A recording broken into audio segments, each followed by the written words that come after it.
చాలా స్కూల్స్ లో ఉంది. ఎలాగా ఎలాగా ఫర్ ఫర్ ఎగ్జాంపుల్ ఎగ్జాంపుల్ మన క్రిస్టియన్ క్రిస్టియన్ స్కూల్స్ స్కూల్స్ ఉన్నాయి. ఉన్నాయి, అలాగే అలాగే ముస్లిం ముస్లిం మైనారిటీ మైనారిటీ స్కూల్స్ స్కూల్స్ ఉన్నాయి. ఉన్నాయి, అలాగే అలాగే ఆర్ఎస్ఎస్ ఆర్ఎస్ఎస్ నడిపేటువంటి శిశు మందిర్ స్కూల్స్ ఉన్నాయి. మా పిల్లలు కూడా అందులోనే చదివారండి. మాది మండపేట ఈస్ట్ గోదావరి డిస్ట్రిక్ట్. నా పిల్లల్ని అక్కడే జాయిన్ చేశానండి.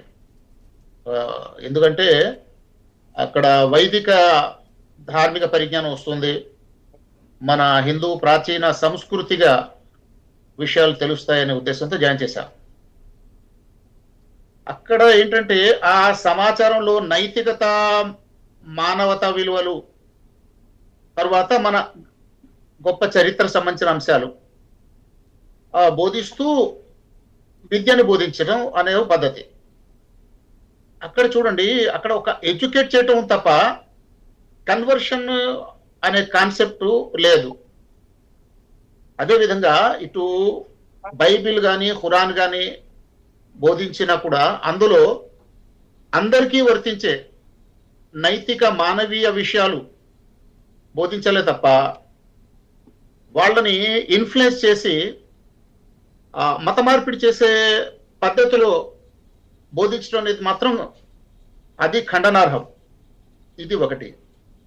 రెండవది, మత మార్పిడి జరుగుతుంది, ఆ మత మార్పిడి గురయ్యే వాళ్ళు హిందువులు అనేది ఒక వాస్తవం. అయితే దీనికి మత మార్పిడి నిషేధ చట్టం చేస్తే ఇది ఆగిపోతుందా? ఇది పెద్ద క్వశ్చన్ అండి. ఇది వరకట్న నిషేధ చట్టంలా పనిచేస్తుంది తప్ప సమస్యను మాత్రం పరిష్కారం చేయదు. ఈ సమస్యకు మూలాలు ఎక్కడున్నాయి, అందులో కూడా మనం వెళ్ళాలి. ఇందులో ప్రధానంగా హిందువులే ఎక్కువగా మత మార్పిడికి గురి కావడానికి కారకులు ఎవరు, అసలు కారణాలు ఏమిటి అన్నది మనం యోచన చేయాలి.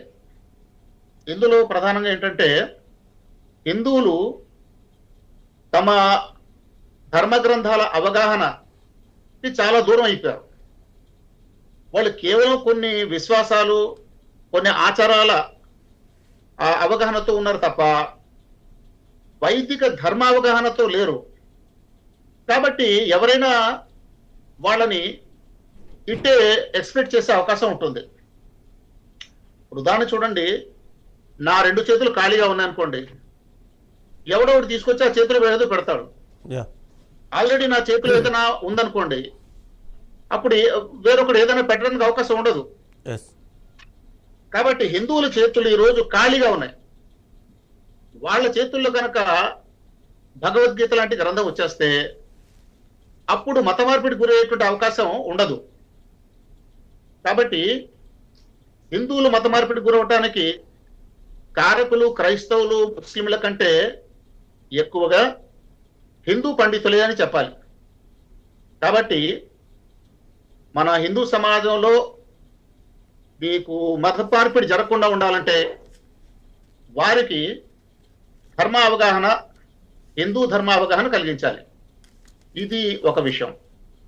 రెండో వైపు, ఎవరైతే కుట్రపూరితంగా మత మార్పిడికి పాల్పడుతున్నారో అలాంటి ఎలిమెంట్స్ ని గుర్తించి తగిన శిక్ష విధించాలి. అప్పుడు కానీ ఈ సమస్య పరిష్కారం కాదు.